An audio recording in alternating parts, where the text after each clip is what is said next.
এবার ঘরে যেতে হবে ভাই, পাল জড়ো করো সিদাম ভাই, এবার ঘরে যেতে হবে ভাই। শোন শোন সিদাম, ঘরে যেতে হবে তো, বেশম লাগছে। পাল জড় করো সিদাম, সান্দাও সিনায়। পাল জড়ো করো সিদাম, সান্দাও সিনায়। পাল জড় করো সিদাম, সান্দাও সিনায়। সিদাম রে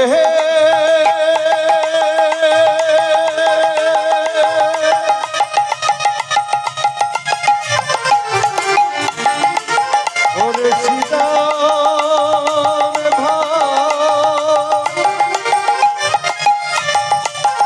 সিদাম রে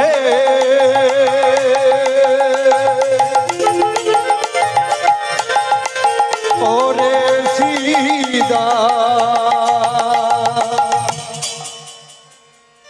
ও মায়েরা, আপনাদের ছেলেরা বা আপনারা অনেক সময় বেশম খান না, হেঁচকে ওঠেন না? আমরা কি বলি, আহা তোর কেউ নাম করছে রে, বলি না আমরা? অনেক মায়েরা আবার মাথায় ফুঁক দেয়, মাথায় চাপড়ে দেয়, পিঠে হাত চাপড়ে দেয়, তাই না? তাই আজ ভগবান শ্রীকৃষ্ণ এরকম হেঁচকে চলছে আর সিদামকে বলছে পাল জড় করো সিদাম, সান্দাও সিনায়।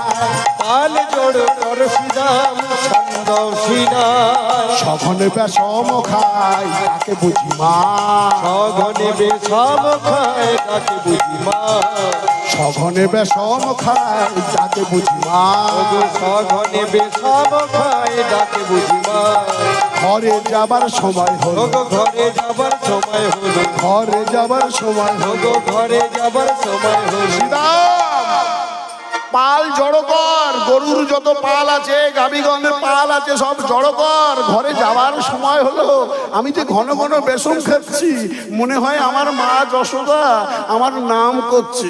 সিদাম বলে ওঠে, তোর মাটা মা রে, আর আমাদের মাটা মা না। এরকম ছোট ছোট বাচ্চা সব গোল করে বসে আছে তো, তোর মাটা মা আর আমাদের মা গুলো মা নয় নাকি? হ্যাঁ, তোর মা তোর নাম করছে, ওই জন্য তুই বেশম খাচ্ছিস। আর তাহলে আমাদের বেশম খাচ্ছে না বলে কি আমাদের মায়েরা আমাদের চিন্তা করে না নাকি? হ্যাঁ, বাড়ি তো যাব, প্রতিদিন আমরা গোঠে আসি, খেলাধুলা করি, আবার আমরা গাভীগণকে নিয়ে ঘরে চলে যাই। বাড়ি যাব, সময় হয়েছে, তা মায়ের দোহাই দিচ্ছিস কেন? তোর মামা আমার মামা না। ভগবান শ্রীকৃষ্ণ চিন্তা করলেন, ওরে এদেরকে একটু শিক্ষা দিতে হবে, নাহলে এরা মায়ের নিন্দা করছে। হ্যাঁ, পাল জড় করো সিদাম, সান্দাও সিনায়। পাল জড়ো করো সিদাম, সান্দাও সিনায়। পাল জড় করো সিদাম, সান্দাও সিনায়। পাল জড়ো করো সিদাম, সান্দাও সিনায়। সঘনে বেশম খায় যাকে বুঝি মা, সঘনে বেশম খায় তাকে বুঝি মা। বলি মায়ের নিন্দা করিস না রে, মায়ের নিন্দা করিস না রে, মায়ের নিন্দা করিস না রে। তোরা মায়ের নিন্দা করিস, ওই মায়ের গর্ভে জন্ম মোদের, মায়ের নিন্দা করিস, ওই মায়ের গর্ভে জন্ম মোদের, মায়ের নিন্দা করিস। মায়ের নিন্দা করিস না, ওই মায়ের গর্ভ হতে তো জন্ম মোদের। আজও বুঝি আমাদেরও গোঠে হলো দেরি, আজ বুঝি আমাদের মা বিলম্ব দেখিয়া, আজ বুঝি আমাদেরও বিলম্ব দেখিয়া। রে হে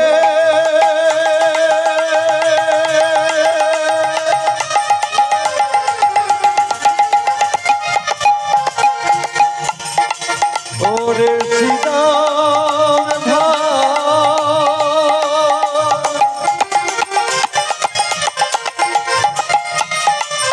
সিদাম ভাই রে,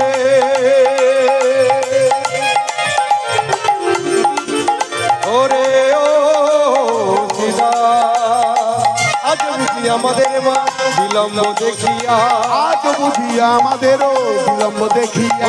আজ বুঝি আমাদেরও বিলম্ব দেখিয়া।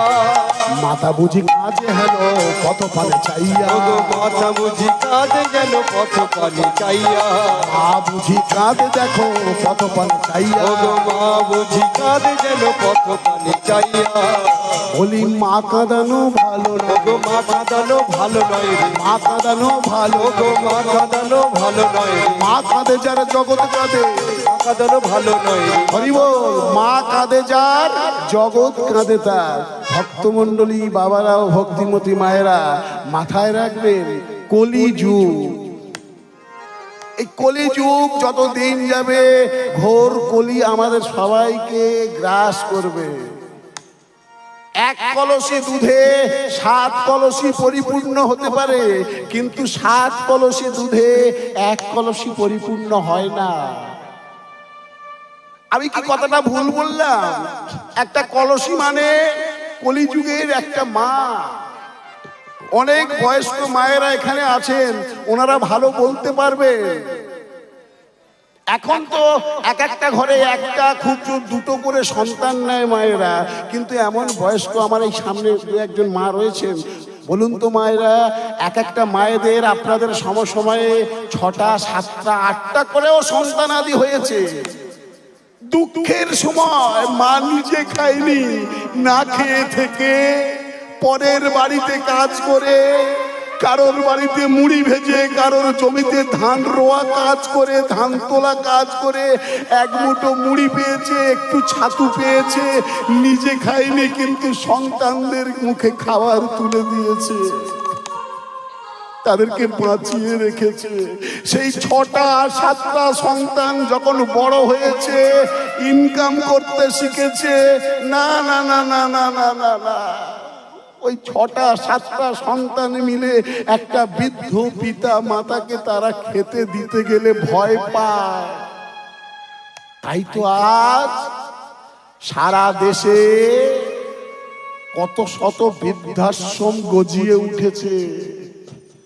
হ্যাঁ, আপনারা খবরে শুনবেন, টিভিতে দেখবেন, পেপারে দেখবেন, অসহায় বৃদ্ধা নারী রেল স্টেশনে পড়ে আছে। কেন? একটা মায়ের গর্ভে একটা সন্তানের 10 মাস 10 দিন ঠাঁই হয়, কিন্তু সেই সন্তান বড় হয়ে চাকরি পেয়ে যখন লাখ টাকা ইনকাম করছে, তার 1000 স্কয়ার ফুট ফ্ল্যাটে বাবা মায়ের স্থান হয় না। তাই তো তুলসী চরণ দাস বলে গিয়েছেন, শালা শালিকে উত্তম খিলায়, পিতা মাতা রহে ভুকা। বাড়িতে শ্বশুর শাশুড়ি আসবে, শালা শালি আসবে, বিরাট খাওয়া দাওয়ার আয়োজন হবে, বৃদ্ধ পিতা মাতা দরজার পাশে বলে থাকবে কখন 1 মুঠো খেতে দেবে কি না দেবে। খোকারে খাবার হলো, বলে বৌমা চিৎকার করে উঠলো, খালি খাবে আর নোংরা করবে। এই খাবার কি তোমার জন্য বানিয়েছি? আমার বাবা মা এসেছে, আমার ভাই ভাই ভাই ভাই ভাই স্ত্রী এসছে, তারা খাবে। দেখো, এই হচ্ছে কলিযুগ।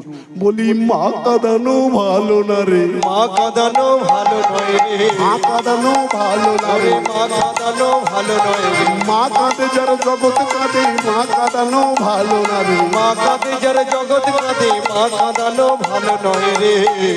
কিন্তু লক্ষ্য করে দেখবেন, যারা নিজের পিতা মাতাকে কাঁদায়, যারা সাধু গুরু ব্রাহ্মণ বৈষ্ণবকে কাঁদায়, যারা সাধু গুরু ব্রাহ্মণ বৈষ্ণবের সেবা দিল না, ঠাকুর ঘরে ভগবানকে সেবা দিল না, শুধু নিজের মতো করে আঁকড়ে রাখলো আর মনে করলো আমার ছেলে বৌমা সব খাবে, আঁকড়ে রাখলো, তাদের ভবিষ্যৎ দিনগুলো কি হয় আর কি হচ্ছে সেটারা আপনারা নিশ্চয়ই রন্ধে রন্ধে টের পাচ্ছেন। বলি মা কাঁদানো ভালো না রে, মা কাঁদানো ভালো নয় রে, মা কাঁদানো ভালো না রে, মা কাঁদানো ভালো নয় রে, মা কাঁদে যার জগৎ কাঁদে, মা কাঁদানো ভালো না রে। মা কাঁদে যার জগৎ কাঁদে, মা কাঁদানো ভালো নয় রে। আরে আমি কি তোকে মা কাঁদাবার কথা বলেছি? আমি বলছি তোর মাটা যেমন মা, আমার মাটাও মা। তার সন্ধে হয়ে যাচ্ছে, ঘরে ফিরতে হবে। শ্রীরাম বলছে এবারে, আরে এবার ঘরে ফিরতে হবে তো বেশ, ঠিক আছে আমরা ঘরে যাব, এতে আবার চিন্তা করার কি আছে? তাই তো কৃষ্ণচন্দ্র বলছে, নে নে সব রাখাল বালকগণকে এক জায়গায় জড়ো কর, যত ধেনুগণ আছে বাইরে আশেপাশে ঘুরছে সবাইকে এক জায়গায় জড়ো কর, তাহলে ঘরে ফিরতে হবে তো। ঘরে ফেরার সময় হয়ে এলো তো আমাদের। চারিদিকে তো ছড়িয়ে ছিটিয়ে আছে গরুগুলো, গাভীগুলো। গরু, গরু, গ শব্দে যেমন গরু, তেমন গ শব্দে পৃথিবী, গ শব্দে আবার হচ্ছে আমাদের ইন্দ্রিয়। ভগবান খেলেন এই পৃথিবীতে, আমরা মনে করি গরু নিয়ে। না না না না না না না না, ভগবান গাভীগণকে নিয়ে যেমন খেলছে, জীবকে শিক্ষা দিচ্ছে, আসতে হবে, যেতে হবে, আমাদেরকেও যেতে হবে। আমরাও গরু চড়াই, আমরাও এই ইন্দ্রিয় রূপ গরুগণকে চড়াই, প্রত্যহ তাদেরকে নিয়ে ফিরি আবার আসি। ঘুমিয়ে পড়লে বাড়িতে, জেগে উঠলে সেই ইন্দ্রিয়গণের সঙ্গে আবার খেলাধুলা চলে। হ্যাঁ, তাই তো আমাদের ঘরে ফিরতে হবে রে, সবাইকে ডাক। শ্রীরাম বলে তোরে এত গরু এত চারিদিকে ছড়িয়ে ছিটিয়ে আছে, তা আমরা একসঙ্গে জড়ো করতে পারি? আমরা জড়ো করতে পারি না। তো বলে কৃষ্ণচন্দ্র, তাহলে আমি কি করবো? বলে কি করবো মানে, কোমরে তোর ওটা কি আছে? ভগবান শ্রীকৃষ্ণের কোমরে আছে বেনু। বেনু মানে ভগবানের কাছে 3 ধরনের বাঁশি থাকতেন। হ্যাঁ, একটা হচ্ছে বেনু, বাঁশি আর মুরলি। এই বেনু তিনি গোষ্ঠে ব্যবহার করতেন, আর বাঁশি তিনি রাধারানীকে যখন অভিসারে ডাকতেন তখন ব্যবহার করতেন, আর মুরলি আপনাদের এখানে যেদিন রাসলীলা হবে আপনারা সেই পদ শুনে নেবেন, মুরলির পদ। বলছে তোর বেনু বাজা, বেনুটাকে তুই বাজা, দেখবি তোর বেনু শুনে সব গাভীগণ এক জায়গায় জড়ো হয়ে যাবে। হ্যাঁ, বেনু বাজা। ভগবান শ্রীকৃষ্ণচন্দ্র কি করলেন? ওই বেনুটা নিয়ে চাঁদ মুখে দিয়েছে, দিয়ে বেনুকে বাজাতে লাগলো। বেনুর শব্দ অনেক দূরের দূরের গাভীগণের কর্ণে পৌঁছাতে লাগলো। গাভীগণ মনের আনন্দে সেই বেনু শব্দ আস্বাদন করতে লাগলো। এক পাশে দাঁড়িয়ে বৈষ্ণব কবি কি বললেন জানেন? চাঁদ মুখে বেনু দিয়া সব ধেনু নাম লইয়া, চাঁদ মুখে বেনু দিয়া সব ধেনুর নাম লইয়া, চাঁদ মুখে বেনু দিয়া সব ধেনু নাম লইয়া, নাই রে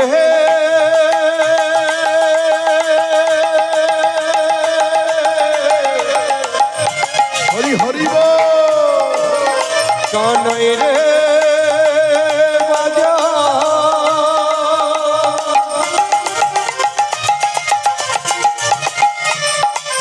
কানাই রে ও কানা। চাঁদ মুখে বেনু দিয়া সব ধেনু নাম লইয়া, চাঁদ মুখে বেনু দিয়া সব ধেনুর নাম লইয়া, ডাকিতে লাগিল উচ্চ স্বরে, ও গো ডাকিতে লাগিল উচ্চ স্বরে, ও গো ডাকিতে লাগিল উচ্চ স্বরে, আজ ডাকিতে লাগিল উচ্চ স্বরে, বলি আই ধেমলি আই শ্যামলি। আয় ধবলি আয় ধবলি, ভগবানের গাভীগণের নাম শ্যামলী, ধবলি, রূপালী, পিয়ালি। বলি আই ধবলি আই শ্যামলি, আয় ধবলি আয় শ্যামলি, আই ধবলি আই শ্যামলি। আয় ধবলি আয় শ্যামলি, কোথায় গেলি লালি পিয়ালি, আয় ধবলি আয় শ্যামলি, কোথায় গেলি লালি পিয়ালি। আয় ধবলি আয় শ্যামলি, ডাকিতে লাগিল উচ্চ স্বরে, তারা ডাকিতে লাগিল উচ্চ স্বরে, তারা ডাকিতে লাগিল উচ্চ স্বরে, তারা ডাকিতে লাগিল উচ্চ স্বরে। এই শ্যামলী, ধবলি, লালি, পিয়ালি ওই কর্ণে চাঁদ মুখে বেনু বাজাতে লাগলেন। হ্যাঁ, চাঁদ মুখে যখনই ওই বেনু বাজাচ্ছে সমস্ত গাভীগণের কর্ণে যাচ্ছে সেই বেনুর শব্দ, সেই রস আস্বাদন করে আজ গাভীগুলো কি বলে উঠলো জানেন? হে ভগবান, আমরা পশু, আমরা তোমার নাম করতে পারি না, কিন্তু আমাদের দুটো কান দিয়েছো, সেই কানে তোমার বেনু রস আস্বাদন করতে পারি, বেনু শব্দ আস্বাদন করতে পারি। আমাদের মাত্র দুটো কান কেন দিয়েছো? আমাদের সর্ব অঙ্গে যদি কান থাকতো আমরা সর্ব অঙ্গের কর্ণ দিয়ে তোমার বেণুরস আস্বাদন করতাম। আজও এই কলিযুগে বৃন্দাবনে ভগবান শ্রীকৃষ্ণের বংশীধ্বনি হয়। আজও বৃন্দাবনে ভগবান শ্রীকৃষ্ণ রাধারানীর সঙ্গে নিত্য নিত্য লীলা করেন, কিন্তু কজন শুনতে পায়? সব কানে শোনা যায় না, সব নয়নে দেখা যায় না। দন্তেশ্বব সব আর তালমেশ্বব সব। একটা শব্দে সবের মানে হলো সকল নয়নে দেখা যাবে না, সকল কর্ণে শোনা যাবে না। আর একটা সব শব্দের অর্থ হলো এই মৃত নয়নে দেখা যাবে না, মৃত কর্ণে শোনা যাবে না। আজও বৃন্দাবনে সন্ধ্যা হওয়ার সময় বানর বানরীগণ বেরিয়ে আসে, আর তারা কেঁদে কেঁদে বলে আসে, হে ভগবান, হে রাধারানী, তোমরা নিত্য লীলা করো, কিন্তু আমাদের পশু জনিতে জন্মেছি আমরা এই শব্দ শুনতে পাবো না, দেখতে পাওয়ার যোগ্য নয়, কিন্তু তোমাদের পদধূলি রেখে যেও, আবার সকালে আসবো, সেই পদধূলি আমরা মাখামাখি করব। সব নয়নে দেখা যাবে না, সব কর্ণে শোনা যাবে না। ওই নাম ধরে ধরে সবাইকে ডাকছে, লালি, পিয়ালি, কোথায় গেলি? বলি আয় শ্যামলি, আয় ধবলি, আয় শ্যামলি, আয় ধবলি, আয় শ্যামলি, আয় ধবলি, আয় শ্যামলি, আয় ধবলি, কোথায় গেলি লালি পিয়ালি? আয় শ্যামলি, আয় শ্যামলি, কোথায় গেলি লালি পিয়ালি? আয় শ্যামলি, আয় ধবলি। ওই বেনু বাজাচ্ছে চাঁদ মুখে, আর শ্যামলি, ধবলি, লালি, পিয়ালি করে ডাকছে। আর ভগবানের এই বংশীর ধ্বনি শুনে, বেনু রব শুনে, আর ওই গাভীগুলো তখন দৌড়ে দৌড়ে আসছে। শুনিয়া কানায়ের বেনু ঊর্ধ্বশ্বাসে ধায় ধেনু, শুনিয়া কানায়ের বেনু ঊর্ধ্বমুখে ধায় ধেনু, শুনিয়া কানায়ের বেনু ঊর্ধ্বমুখে ধায় ধেনু। যারা চলিল রে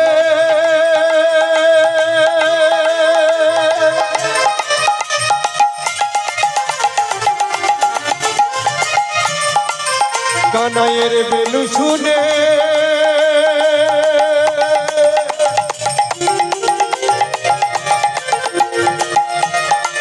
চলি যা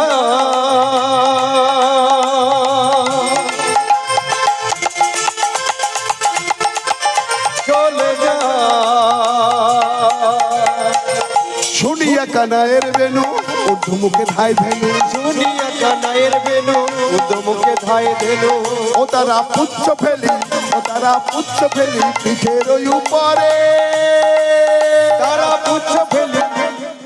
মায়েরা, আপনাদের বাড়িতে কারোর গরু আছে?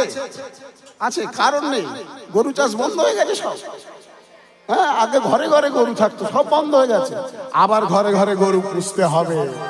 হ্যাঁ, যাদের গরু আছে বা ছিল তারা কিন্তু একটু খেয়াল করে দেখবেন, কোনো গরু যদি একটানা কিছুদিন বাঁধা থাকে, ওই যে গলায় দড়ি দিয়ে আর ওটাকে কি বলে, একটা লাঠি দিয়ে খোঁটা পুঁতে দিয়ে রাখে যদি, আর যদি সে যদি এক সপ্তাহ পরে ছাড় পায়, তাহলে কি করে?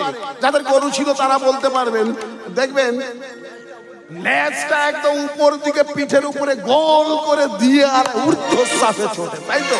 হ্যাঁ, ওই রকম যেই ভগবান শ্রীকৃষ্ণের বেনু রব শুনেছে, ঊর্ধ্বশ্বাসে ধায় ধেনু, শুনিয়া কানায়ের বেনু ঊর্ধ্বশ্বাসে ধায় ধেনু, শুনিয়া কানায়ের বেনু, ঊর্ধ্বশ্বাসে ধায় ধেনু, শুনিয়া কানায়ের বেনু। ও গো ঊর্ধ্বশ্বাসে ধায় ধেনু, শুনিয়া কানায়ের বেনু। পুচ্ছ ফেলি, পুচ্ছ ফেলি পিঠের উপরে, ও গো পুচ্ছ ফেলি পিঠের উপরে, পুচ্ছ ফেলি পিঠের উপরে, তারা পুচ্ছ ফেলি পিঠের উপরে।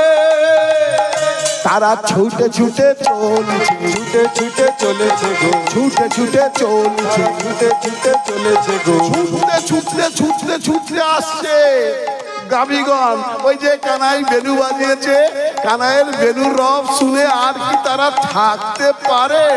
তারা পুচ্ছ ফেলি পিঠের উপরে, ফেলি পিঠের উপরে, তারা ছুটে ছুটে চলেছে, ছুটে ছুটে চলেছে গো, ছুটে ছুটে চলেছে, ছুটে ছুটে চলেছে, সারাদিন পরে ঘরে ফেরা, ছুটে ছুটে চলেছে গো, সারাদিন পরে ঘরে ফেরা, ছুটে ছুটে চলেছে গো। সারাদিন পরে ঘরে ফেরা। ওই জন্যে ওই এই গাভীগুলো কি করছে, একদম এক ঊর্ধ্বশ্বাসে দৌড়ে আসছে। আর দৌড়ে এসে যেখানে ভগবান শ্রীকৃষ্ণ দাঁড়িয়ে আছে, কি করছে জানেন তো, ওই জিহ্বা দিয়ে, জিহ্বার পিছনের অংশটা দিয়ে এইভাবে চাটছে, এইভাবে চাটছে। কেন বলুন তো পিছনের অংশটা দিয়ে পায়ে চাটছে? ভগবান শ্রীকৃষ্ণের পদযুগল রস আস্বাদন করার জন্য জিহ্বার পিছনটা দিয়ে চাটছে। কেন?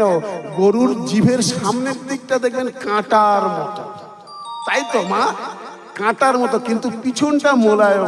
সামনে যদি জিভের সামনের অংশটা দিয়ে যদি চাটা হয়, তাহলে আমার ভগবান শ্রীকৃষ্ণের চরণ যুগলে আঘাত পেতে পারে, আমার গোবিন্দের চরণে আঘাত লেগে যাবে। তাই তো পশু হয়েও তারা ভগবানের চরণে যাতে না আঘাত লাগে, তাই তারা জিহ্বার পিছনের অংশটা দিয়ে লেহন করে দিচ্ছে। আর দূরে দাঁড়িয়ে রসিক কবি কি বলছে জানেন? দেখ দেখ দেখ দেখ পশুগুলোর ভাব দেখ, পশুগুলোর ভাব দেখ,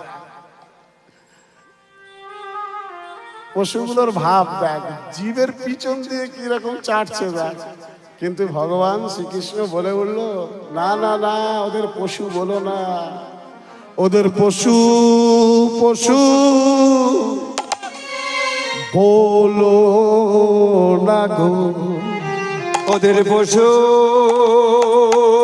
পশু বলো না গো, ওদের পশু পশু বলো না গো, ওদের পশু পশু বলো না গো। ওরা সদাই কৃষ্ণ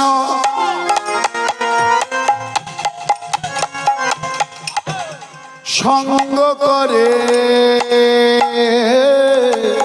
ওদের পশু পশু বলো না গো। ওরা সদা সদাই কৃষ্ণ কৃষ্ণ সৎসঙ্গ করে, ওদের পশু বলো না গো।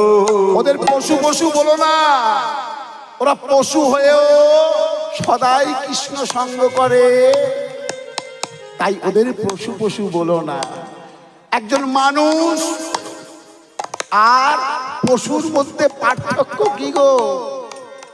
হ্যাঁ, মানুষও খায় বেঁচে থাকার জন্য, আর পশুরাও খায় বেঁচে থাকার জন্য।